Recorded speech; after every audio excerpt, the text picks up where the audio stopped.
Hello दोस्तों, एक बार फिर से आप सभी का स्वागत है एजुकेशन बाइट पर। कैसे हो आप सभी? मुझे उम्मीद है कि आप सब एकदम बढ़िया होंगे। मैथ्स की कल की क्लास में मैंने आपको बीजगणितीय व्यंजकों का जोड़ व घटाना सिखा दिया था और उम्मीद कर रही हूँ कि आप सभी अब उन प्रश्नों को आराम से सॉल्व कर सकते हैं। आज मैं आपका मैथ्स में नेक्स्ट जो टॉपिक है वो स्टार्ट कर रही हूँ, ज्यामिति। और आपका ये जो टॉपिक है मैथ्स का लास्ट टॉपिक है, इसके बाद आपका सिलेबस मैथ्स का कंप्लीट हो जाएगा। तो चलिए शुरू करते हैं आज की क्लास और आप लोग फटाफट से क्लास को अपने दोस्तों के साथ शेयर कर दीजिए और लाइक भी कर दीजिए। ज्यामिति टॉपिक में आपको कुछ शब्दावली पहले समझनी होगी, जिसमें आपका तल, रेखा, ये सारी चीज़ें आ जाएंगी। रेखाखंड किसे कहते हैं, किरण किसे कहते हैं। यहाँ से डेफिनेशन तो आपकी बहुत कम पूछी जाती हैं, बट इन्हीं से कुछ इंपॉर्टेंट पॉइंट जो है वो पूछ सकते हैं। तो चलिए शुरू करते हैं सबसे पहले तल से, कि तल क्या होता है। तल को हम इंग्लिश में कहते हैं प्लेन। तल है क्या? तो ज्यामिति में दो आयामों वाली ऐसी चपटी सतह जिसकी मोटाई क्या हो, शून्य हो, उसको हम कहते हैं तल। दो आयाम का मतलब है जिसमें क्या हो, दो अक्ष हो, एक एक्स और एक वाई। इसको आप ऐसे भी समझ सकते हैं, आपके पास कोई पेपर होगा, कॉपी में पेपर होता है ना, उस पेपर को जब आप देखेंगे तो आपको वहाँ पर दो अक्ष देखने को मिलेंगी, दो आयाम देखने को मिलेंगे। एक अक्ष आपकी ये रही वाई और एक अक्ष रही ये एक्स। यानी कि दो आयामों वाली एक ऐसी सतह, एक ऐसी चपटी सतह जिसकी मोटाई शून्य हो। मोटाई शून्य है, इसका मतलब उसमें जो आपकी तीसरी अक्ष है वो होगी ही नहीं। तीसरी अक्ष अगर हो जाएगी तो वो 3D आकृति बन जाएगी। जैसे कि आप जिस रूम में बैठे होंगे उस रूम को देखिए, आपको वहाँ 3 अक्ष मिलेंगी। एक अक्ष होगी क्या, लंबाई उस रूम की, एक अक्ष हो जाएगी उस रूम की चौड़ाई जिसको हम वाई बोलेंगे, और एक अक्ष होगी उस रूम की ऊंचाई जिसको हम क्या बोलेंगे, जेड अक्ष। तो जहाँ पर आपकी 3 अक्ष मिलती हैं, 3 आयाम की आकृति वहाँ बन जाती है, जिसको हम 3D इमेज बोलते हैं। और जहाँ 2 अक्ष होती हैं वहाँ पर 2 आयाम की आकृति मिलती है, जिसको हम 2D इमेज या 2D शेप भी बोल सकते हैं। 3D शेप में आपको जैसे घन और घनाभ की आकृतियाँ देखने को मिलेंगी। और ये जो तल है ये किसी भी आकृति में हो सकता है। जैसे यहाँ पर आपको एक चतुर्भुज तल दिख रहा है जिसमें 4 भुजाएं हैं। यहाँ पर भी एक चतुर्भुज तल दिख रहा है जिसमें 4 भुजाएं हैं। यहाँ पर एक त्रिभुजाकार तल दिख रहा है कि नहीं, जिसमें कितनी है, 3 भुजाएं हैं। ऐसी आपको 6 भुजाओं का तल दिख सकता है। तो तल किसी भी शेप में आपका हो सकता है, बट कैसी आकृति होगी, वो 2 आयामों वाली होगी, यानी कि उसमें 2 अक्ष होंगे। इसके बाद आता है तलखंड यानी कि प्लेन सेगमेंट। ये क्या होता है, तो किसी भी तल का एक खंड या एक छोटा सा भाग कहलाता है तलखंड। जैसे ये तल था, इसका एक टुकड़ा अगर आप लेंगे तो वो कहलाएगा तलखंड। ठीक है, जैसे ये एक चौकोर तल है, इसमें से हमने इसके 4 टुकड़े किए और एक को कलर कर दिया, तो तलखंड क्या हो जाएगा, ये कलर वाला। बाकी भी तलखंड हो जाएंगे, यानी कि तल का एक छोटा सा भाग। यहाँ से इम्पॉर्टेंट रहेगा। नेक्स्ट है वक्र या फिर कर्व। वक्र या कर्व क्या होता है, तो आम भाषा में हम वक्र को बोल सकते हैं कोई भी एक टेढ़ी मेढ़ी रेखा, इस तरीके से जाने वाला ये क्या है, ये कर्व है। ये आपकी और भी शेप में जा सकती है ऐसे करके। ये क्या है, एक कर्व है। वक्र एक ऐसी रेखा है जिसके प्रत्येक बिंदु पर उसकी दिशा में किसी विशेष नियम से परिवर्तन होता है। यानी कि घूम रहा है तो किसी विशेष नियम से इसमें परिवर्तन हो रहा है। कहीं ना कहीं जब आप ग्राफ देखते हैं किसी भी चीज़ का, तो वहाँ पर आप कर्व ही देखते हैं, उतार चढ़ाव होता रहता है ना ग्राफ में, इस तरीके से। तो कर्व समझ में आ गया, यानी कि टेढ़ी मेढ़ी जो लाइन जा रही है यही क्या है, कर्व है। इसके बाद आएंगे हम पॉइंट पर। पॉइंट यानी कि बिंदु किसे कहते हैं, तो बिंदु बहुत इम्पॉर्टेंट है, क्योंकि वृत्त की डेफिनेशन भी आपकी इम्पॉर्टेंट है और वृत्त से ही बना है बिंदु। तो बिंदु जो है वो एक ऐसा वृत्त है जिसकी त्रिज्या क्या है, शून्य है। वृत्त क्या होता है, तो वृत्त आपको कुछ इस प्रकार से पता है ना, और यहाँ केंद्र से, बीच में एक केंद्र होता है ओ मान लो इसको, और केंद्र से परिधि तक की दूरी होती है त्रिज्या। एक ऐसा बिंदु जिसमें त्रिज्या हो ही ना, मतलब एक ऐसा वृत्त जिसमें त्रिज्या नहीं हो, त्रिज्या शून्य हो, उसी को हम बोलते हैं बिंदु या पॉइंट। जैसे कि ये बना हुआ है एक हल्का सा पॉइंट, ठीक है, इसमें क्या होगा, त्रिज्या होती ही नहीं, यानी कि त्रिज्या शून्य होती है। इसके बाद आएंगे रेखा पर। रेखा या लाइन किसे कहते हैं? तो वह ज्यामितीय संरचना जो एक सीधे पथ को प्रदर्शित करती है और इसका प्रारंभिक व अंतिम बिंदु निश्चित नहीं होता, यानी कि पता नहीं होता, इसको रेखा कहते हैं। जैसे कि आपको एक सीधी है जो दिख रही है ना, यही क्या है? लाइन है। एक सीधा पथ जो दिख रहा है ये क्या है? एक लाइन है। और इसमें देखिएगा एरो का निशान ये दर्शा रहा है कि रेखा इधर साइड बढ़ सकती है और इधर भी साइड बढ़ सकती है। यानी कि रेखा की जो खासियत है ये है कि इसका ना तो आपको स्टार्टिंग पॉइंट पता है ना ही एंड पॉइंट, ना प्रारंभिक बिंदु पता है ना अंतिम बिंदु। कहाँ से शुरू हुई नहीं पता, कहाँ पर ख़त्म होगी नहीं पता। ठीक है, ये एरो का निशान जो है वो यही दर्शाता है कि इसको इधर साइड भी हम बढ़ा सकते हैं और इधर साइड भी बढ़ा सकते हैं। क्लियर हो गया पॉइंट? इस तरीके से डॉट डॉट करके आप इसको आगे भी बढ़ा सकते। तो ये है रेखा। रेखा से क्वेश्चन जो बनते हैं वो यहाँ से बनेंगे। इसको आप इम्पोर्टेंट डाल के स्टार बना के लिख लीजिएगा। पहला क्वेश्चन बनता है कि किसी तल पर स्थित रेखा में कितने बिंदु होते हैं। जैसे मैंने एक रेखा खींची तो बता सकते हैं आप कि इस रेखा में कितने बिंदु होंगे, कितने पॉइंट होंगे। अगर आप देखें तो एक पॉइंट यहाँ हो सकता है, एक यहाँ हो सकता है, कहीं भी कितने भी पॉइंट हो सकते हैं। इतने पॉइंट होंगे कि आप काउंट नहीं कर पाओगे। तो यहाँ से स्पष्ट हुआ कि एक रेखा में अनंत बिंदु हो सकते हैं। ठीक है, हो सकते हैं क्या है? होते हैं। अगर आपसे पूछा जाए किसी भी तल पर खींची गई एक रेखा में कितने बिंदु होंगे, तो अनंत बिंदु होंगे। दूसरा पॉइंट है कि एक बिंदु से कितनी रेखाएं खींची जा सकती हैं। तो किसी भी तल पर अगर आप एक बिंदु बनाएंगे तो इस बिंदु से आप अनंत रेखाएं खींच सकते हैं। जैसे मैंने एक बिंदु ये बनाया और इससे देखिए एक रेखा ये खींची, एक ये खींची। इसी बिंदु से होती हुई आप कई सारी रेखाओं को खींच सकते हो, गिनती भी नहीं कर पाओगे। तो एक बिंदु से कितनी रेखाएं खींची जा सकती हैं? एक बिंदु से अनंत रेखाएं खींची जा सकती हैं। और एक रेखा में कितने बिंदु होंगे? तो एक रेखा में भी अनंत बिंदु होंगे। नेक्स्ट है कि दो बिंदुओं से कितनी रेखाएं खींची जा सकती हैं। किसी भी तल में अगर आपको एक बिंदु ए दे दूं और एक बिंदु बी दे दूं तो इन दोनों बिंदुओं से गुजरती हुई कितनी रेखाएं खींच सकते हैं आप? तो आप यहाँ पर ड्रॉ करके देख सकते हैं। इन दोनों बिंदुओं को मिलाती हुई केवल एक रेखा खींची जा सकती है। कैसे भी खींच लीजिएगा, ठीक है। तो दो बिंदुओं से होकर के केवल एक रेखा खींची जा सकती है। पॉइंट याद हो गए सभी को?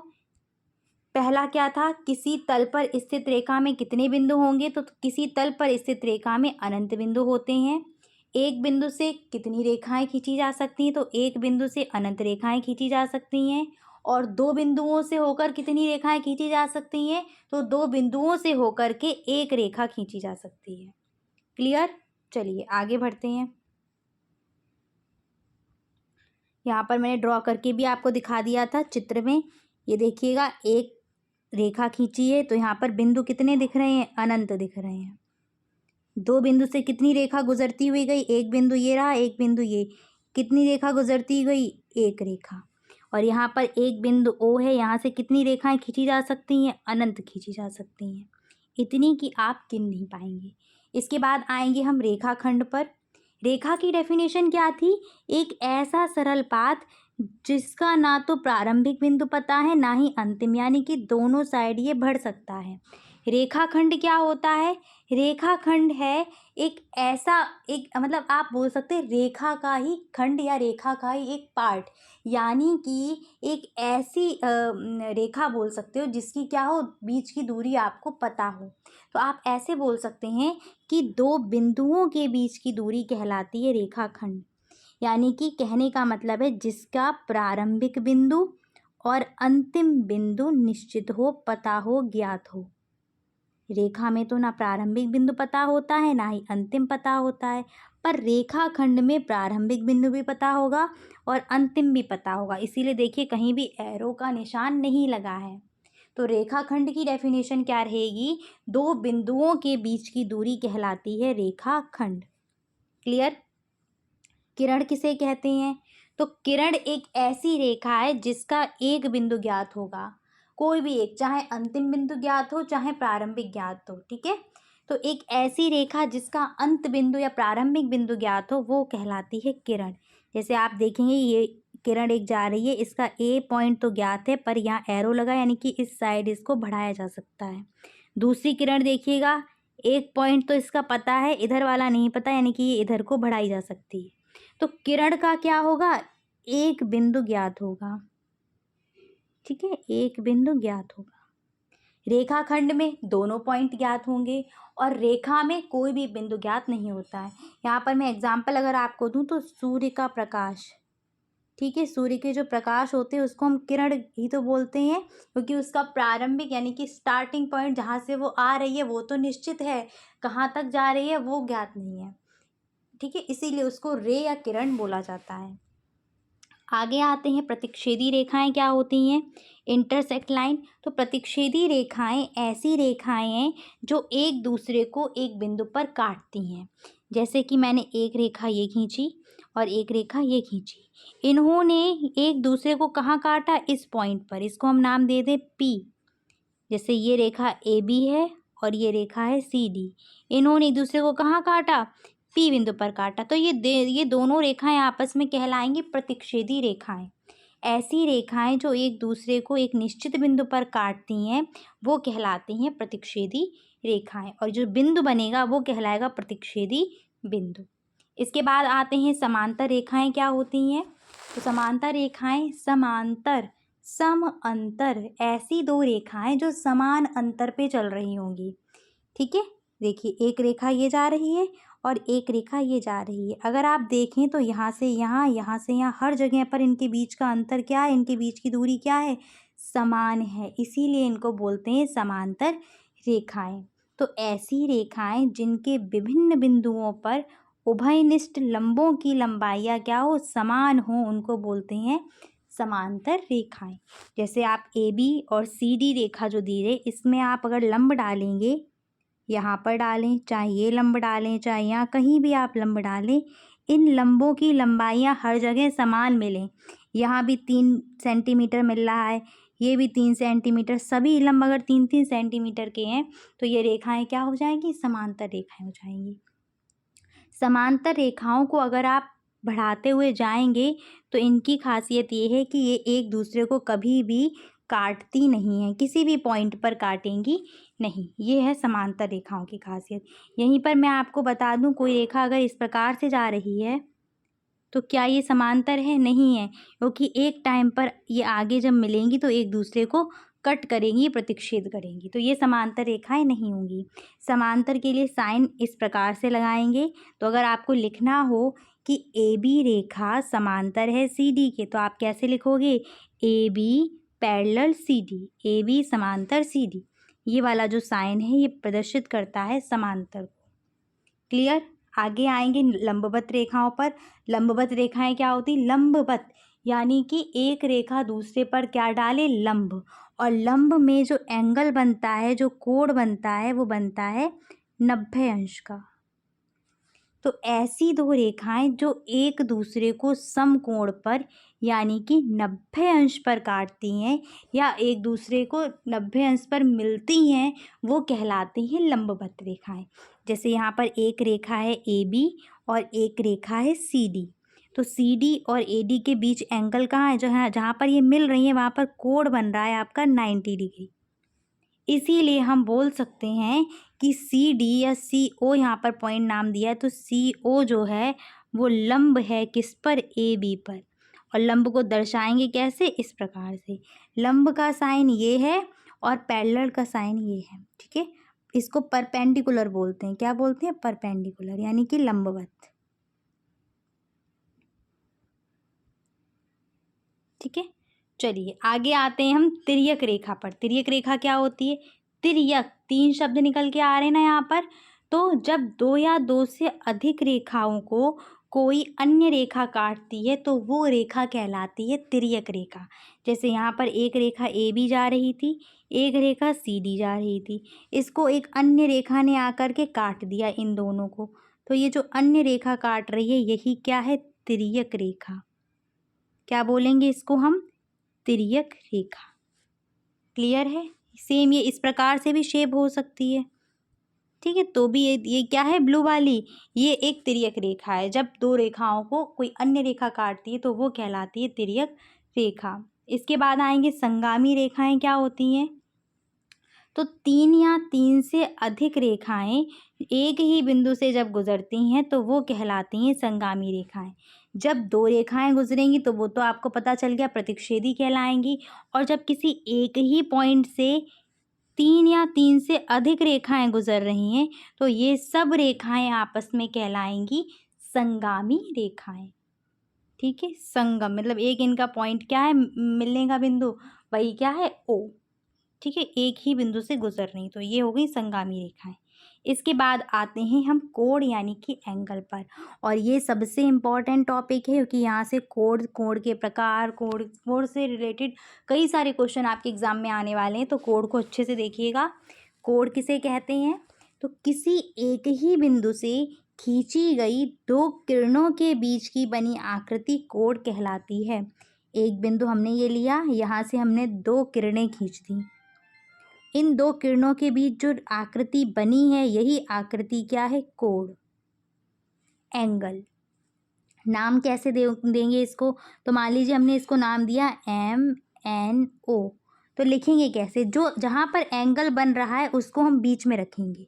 ठीक है, तो कहाँ से चलेंगे, हम यहाँ से चलेंगे, MNO लिख दिया और आगे लगा देंगे ये वाला साइन, तो बन जाएगा एंगल MNO।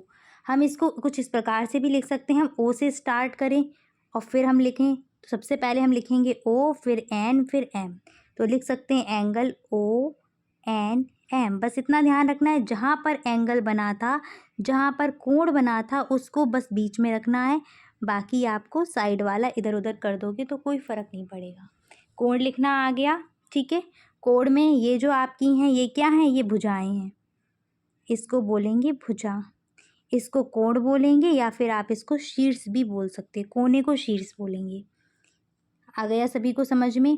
कोण का मात्रक क्या होता है, तो कोण का मात्रक होता है आपका डिग्री या फिर रेडियन। डिग्री से भी हम रिप्रेजेंट करेंगे, रेडियन से भी, और ज़्यादातर हम डिग्री से ही रिप्रेजेंट करेंगे। जैसे कि यहाँ पर मैं आपको एक बता देती हूँ,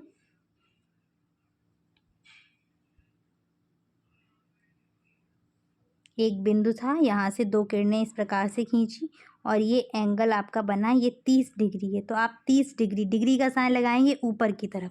लिखोगे कैसे इसको, अगर ये आपका एंगल है तो इसको कैसे लिखोगे, एंगल ABC, ABC कितना है, 30 डिग्री, इक्वल 30 डिग्री। या फिर इसको ऐसे भी लिख सकते हो, angle CBA equal 30 degree. Clear. चलिए अब हम आते हैं कोण के प्रकार पर। तो कोण आपके निम्नलिखित प्रकार के हैं। सबसे पहला है आपका शून्य कोण। शून्य कोण एक ऐसा कोण है जिसका मान क्या होगा, 0 होगा। ऐसा कोण जिसका मान क्या हो, 0 हो, उसको हम बोलते हैं शून्य कोण। ये कैसे बनेगा, तो एक हमने रेखा ले ली क्या, AB, और इसी से एक रेखा और जा रही है C, तो इन दोनों रेखाओं के बीच कोई एंगल दिख रहा है आपको, नहीं दिख रहा, वही क्या है, 0 डिग्री है। ठीक है, तो इसमें क्या होता है, रेखा के ऊपर ही एक रेखा खिंच जाती है। नेक्स्ट है आपका न्यून कोण। न्यून कोण क्या होता है, इसको एक्यूट एंगल बोलते हैं। न्यून कोण एक ऐसा कोण है जिसका मान 0 डिग्री से बड़ा होता है और 90 डिग्री से छोटा होता है, इसको हम बोलते हैं न्यून कोण। ये बॉक्स में बना हुआ ध्यान रखना, एक्स यहाँ पर है, एक्स रिप्रेजेंट कर रहा है न्यून कोण को। ठीक है, एक्स किसको रिप्रेजेंट कर रहा है, न्यून कोण को, जिसका मान 90 से छोटा और 0 से बड़ा है। न्यून कोण की आकृति हमेशा आपको इसी प्रकार से देखने को मिलेगी, ऐसे हो सकती है, ऐसे होगी, कभी ऐसी नहीं होगी, क्योंकि ये आकृति है 90 अंश के कोण की, ना ही कभी ऐसे होगी। क्लियर है, न्यून कोण की आकृति ऐसे देखने को मिलेगी। आपसे क्वेश्चन एग्जाम में ऐसे आता है कि कोई भी एंगल दे देगा, जैसे मैंने आपको बोला 20 डिग्री, क्या 20 डिग्री न्यून कोण है, तो तुरंत आपको दिमाग लगाना है कि 20 डिग्री 0 से बड़ा है और 90 से छोटा है, यानी कि एक ऐसा कोण है, न्यून कोण है। तो एग्जाम्पल देख लीजिएगा यहाँ पर, 30 डिग्री, 60 डिग्री, 75 डिग्री, 45 डिग्री और 89 डिग्री, ये सब क्या है, न्यून कोण है। 90 से छोटा होना चाहिए, 90 से छोटा हो और 0 से बड़ा हो, तो वह कोड क्या कहलाता है? न्यून कोड कहलाता है। अगला आते हैं हम सम कोड पर। सम कोड क्या है? तो सम कोड एक ऐसा कोड है जिसका मान 90 डिग्री होता है। इसकी शेप कुछ ऐसे बनेगी, ठीक है। जिसका मान 90 अंश, वो कहलाएगा सम कोड। इसके बाद आएंगे आप अधिक कोड पर। अधिक कोड को हम बोलते हैं ऑब्ट्यूज एंगल।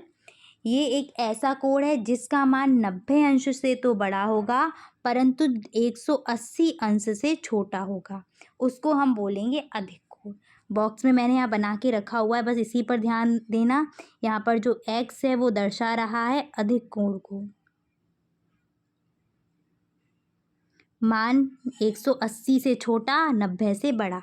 तो इसमें जितने भी आएंगे 90 से बड़ा यानी कि 91 डिग्री भी क्या होगा आपका? 91 डिग्री अधिक कोण, ठीक है। 100 डिग्री अधिक कोण है।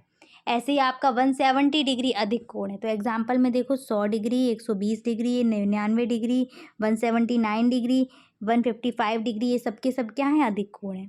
और आकृति इसकी कैसे बनती है? कुछ इस प्रकार से, ठीक है। रिप्रेजेंट कर रहा है अधिक कोण को।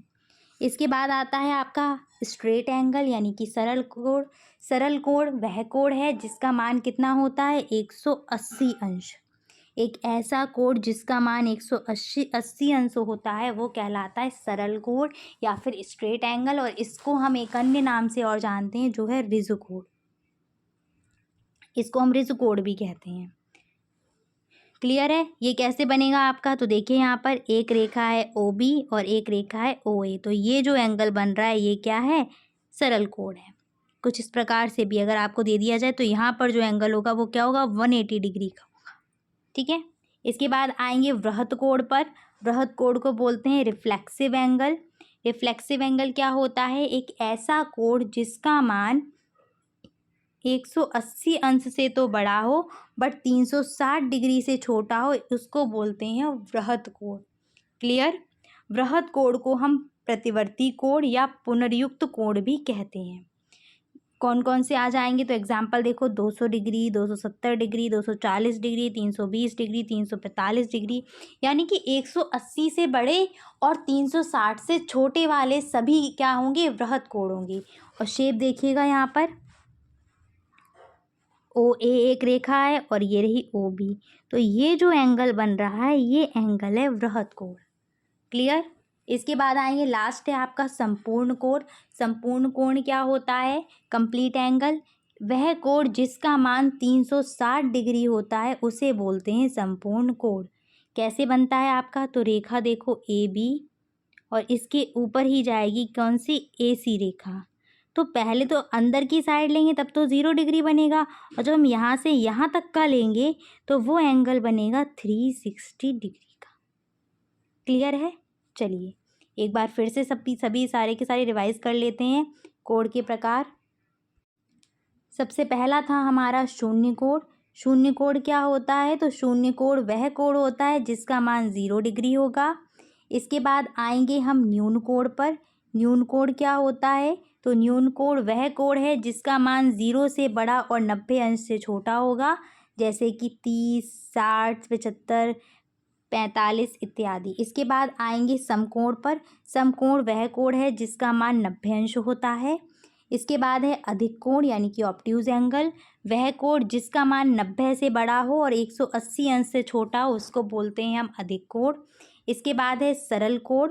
सरल कोण वह कोण है जिसका मान कितना हो? 180 डिग्री हो, उसको हम बोलते हैं सरल कोण। इसके बाद नेक्स्ट है आपका वृहत कोण।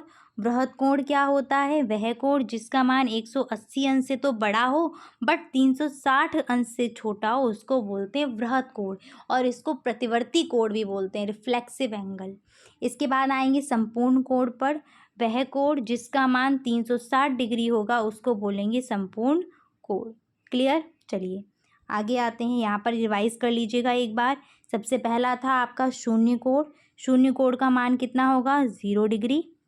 न्यून कोण वह कोण जिसका मान 90 से बड़ा 0 से छोटा, वो कहलाएगा न्यून कोण। सॉरी 90 से बड़ा कह रही हूँ, उल्टा बोल गई हूँ यहाँ पर। वह कोण जिसका मान 0 से बड़ा और 90 से छोटा होगा वो कहलाएगा न्यून कोण। वह कोण जिसका मान 90 अंश होगा वो कहलाएगा समकोण। अधिक कोण क्या होगा? जिसका मान 90 से ज़्यादा 180 से छोटा, वो होगा अधिक कोण। सरल कोण और ऋज कोण क्या होगा? जिसका मान 180 अंश, वो सरल कोण होगा। वृहद कोण या प्रतिवर्ती कोण क्या होगा? जिसका मान 180 अंश से तो बड़ा हो बट 360 से छोटा हो, वो कहलाएगा वृहद कोण। और संपूर्ण कोण क्या होगा? जिसका मान 360 डिग्री हो, वो कहलाएगा संपूर्ण कोण या फिर कंप्लीट एंगल। क्लियर है? एग्जाम्पल ज़रूर ध्यान रखना। अब हम आते हैं कोणों के युग्म पर। तो सबसे पहला युग्म है कोटि पूरक कोण। मोस्ट इम्पॉर्टेंट है कोटि पूरक कोण। कोटि पूरक या फिर इसको हम पूरक कोण भी बोलते हैं। क्या आएंगे इसमें? तो ऐसे दो कोणों का युग्म जिनका योगफल 90 अंश होगा, वो कहलाते हैं कोटि पूरक या फिर पूरक कोण।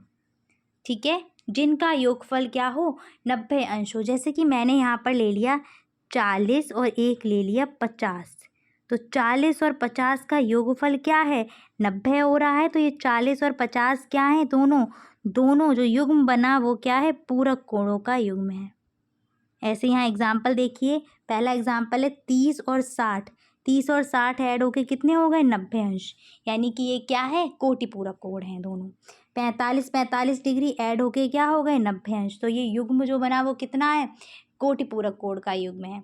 ऐसे और एग्जाम्पल भी आप ले सकते हैं। 70 डिग्री और 20 डिग्री। 70 और 20 कितना हो जाएगा? 90। तो ये भी क्या है? पूरक कोण है। तो यहाँ से एक चीज़ आपको स्पष्ट हो गई होगी कि यदि आपके पास एक पूरक कोण हो x डिग्री, तो दूसरा कोण कितने का हो जाएगा? 90 माइनस x का हो जाएगा या नहीं हो जाएगा? क्वेश्चन आपसे एग्जाम में इसी प्रकार से पूछा जाता है कि आपको वो बोल देंगे कि मान लीजिए कि दो कोण हैं, क्या कोटि पूरक कोण हैं, दो कोण कोटि पूरक कोण हैं। ठीक है, जिसमें एक कोण का मान आपके सामने दे दिया जाएगा 55 डिग्री। ठीक है, दो कोण कोटि पूरक कोण है और एक कोण का मान 55 डिग्री है, तो दूसरे कोण का मान ज्ञात कीजिए। तो आप तुरंत निकाल दोगे। एक 55 है तो दूसरा क्या होगा? 90 माइनस का 55। माइनस कर देंगे तो दूसरा कितना निकल आएगा? 10 में से 5 गया 5 और यहाँ पर हो जाएगा 3, 35 डिग्री। ठीक है, आ गया समझ में? इसके बाद आते हैं हम समपूरक कोण पर। समपूरक कोण को बोलते हैं सप्लीमेंट्री एंगल। ये क्या होता है? तो ऐसे दो कोणों का युग्म जिनका योगफल 180 अंश हो। ऐसे दो कोण जिनका योगफल 90 अंश हो, वो कहलाएंगे कोटि पूरक कोण या पूरक कोण। और जिनका योगफल 180 अंश हो, वो कहलाएंगे समपूरक कोण। जैसे कि 100 और 80 ऐड होके कितना हो गया? 180। 70 और 110 ऐड होके क्या हो गया? 180। तो ये दोनों 70 और 110 क्या है? समपूरक कोण हैं। 60 और 120 ऐड होके कितना हो गया? 180 डिग्री। तो ये भी क्या है? समपूरक कोण है। क्लियर हो गया? चलिएगा, यहाँ पर मैं आपको बता देती हूँ। क्वेश्चन आपसे यहाँ पूछ सकते हैं कि आपको दे दिया जाए कि कोई दो कोण आपस में कैसे हैं? समपूरक हैं और उनमें से एक कोण है 50 डिग्री का। तो आप दूसरा कोण ज्ञात करें। कैसे निकालोगे? योगफल 180 होता है तो दूसरा क्या हो जाएगा? 180 माइनस का 50, यानी कितना निकल आएगा? 130 डिग्री। क्लियर? तो 50 और 130 आपस में क्या बन जाएंगे? समपूरक। योगफल 180 तो समपूरक और योगफल 90 तो पूरक। ठीक है, नाम बड़ा तो मान बड़ा, ऐसे याद करो। समपूरक नाम बड़ा है तो 180 योगफल होगा, पूरक नाम छोटा है तो 90 योगफल होगा। इसके बाद आ जाइएगा, कुछ और आपके रहेंगे कोणों के युग्म, जिसमें आगे आता है आपका आसन्न कोण। आसन्न कोण क्या होता है? तो एक ही बिंदु से खींचे गए दो कोण जिनकी एक भुजा उभयनिष्ठ हो, वो कहलाते हैं आसन्न कोण। एक बिंदु दिख रहा है, यहीं से दो कोण बने। एक कोण आपका ये बना और एक कोण ये बना। इसमें अगर आप देखें तो भुजा बीच वाली जो है वो क्या है? उभयनिष्ठ है। वो ऊपर वाले के लिए भी काम आ रही है, नीचे में भी काम आ रही है। तो ये जो दो कोण बने हैं, यानी कि एक कोण ये वाला और एक को जो नीचे बना है, ये दोनों कोण आपस में कैसे होंगे? आसन्न कोण होंगे। क्लियर है? एक भुजा उभयनिष्ठ आपको मिल ही रही है, तो ये वाला और ये वाला कोण क्या है, आसन्न कोण। तो आप लिख सकते हैं एंगल ए ओ बी, कहाँ पर है ए ओ बी, ए ओ बी, और एंगल बी ओ सी कैसे हैं, आसन्न कोण हैं। नेक्स्ट आते हैं शीर्षाभिमुख कोण पर। शीर्षाभिमुख कोण क्या होता है, तो जब दो रेखाएं आपस में एक दूसरे को प्रतिच्छेद करती हैं, काटती हैं, यानी कि एक्स की आकृति बनती है, तो शीर्षाभिमुख का मतलब है एक दूसरे के अपोजिट, यानी कि इस वाले एंगल के अपोजिट कौन सा होगा, ये वाला। ये आपस में बराबर होंगे, और इस वाले के अपोजिट कौन सा होगा, ये वाला। ये दोनों आपस में बराबर होंगे, ठीक है। शीर्षाभिमुख जिसको हम बोलते हैं वर्टिकली अपोजिट एंगल। तो यहाँ से आप लिख पाएंगे अब स्पष्ट रूप से एंगल ए ओ डी। कहाँ है एंगल ए ओ डी, तो ए ओ डी बराबर होगा किसके, अपने वाले के अपोजिट के। ये किसके बराबर होगा, इसके। तो लिखेंगे एंगल सी ओ बी, ठीक है। नेक्स्ट है एंगल ए ओ सी। ए ओ सी ये वाला एंगल बराबर किसके होगा, एंगल बी ओ डी के, यानी कि इसके अपने अपने सामने वाले के बराबर हो जाएंगे। क्लियर। यानी कि ये वाला जो एंगल रहेगा वो बराबर रहेगा इसके, और ये वाला जो एंगल होगा वो बराबर हो जाएगा इस। आगे बढ़े नेक्स्ट क्वेश्चन पे चलिए। नेक्स्ट कोण पर। नेक्स्ट है आपका एकांतर कोण व संगत कोण। एकांतर कोण को बोलते हैं अल्टरनेट एंगल, और संगत कोण को बोलते हैं करस्पॉन्डिंग एंगल। एकांतर कोण क्या होते हैं, तो यहाँ पर देखना, जब दो रेखाएं समांतर आपकी जा रही होंगी, इनको कोई तिर्यक रेखा काट रही होगी, तो जहाँ पर Z की आकृति बनेगी वहाँ पर निर्मित होता है आपका एकांतर कोण, ठीक है। Z की आकृति कैसे बनेगी, Z की आकृति, तो यहाँ पर देखिएगा,